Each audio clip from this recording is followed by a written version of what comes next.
أعوذ بالله من الشيطان الرجيم بسم الله الرحمن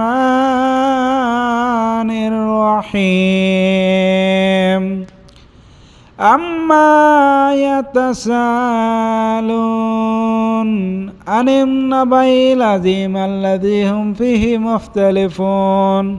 كلا سيعلمون ثم كلا سيعلمون ألم نجعل الأرض مهادا والجبال أوتادا وخلقناكم أزواجا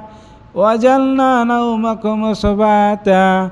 وجعلنا الليل لباسا وجعلنا النهار معاشا وبنينا فوقكم سبعا شدادا وجعلنا سراجا وحاجا وأنزلنا من المعصرات ماء ثجاجا لنخرج به حبا ونباتا وجنة ألفافا إن يوم الفصل كان ميقاتا يوم فك في الصور فاتون أفواجا وفتحت السماء فقرت أبوابا وسيرت الجبال فكانت سرابا إن جهنم كان مرصادا للطاغين مآبا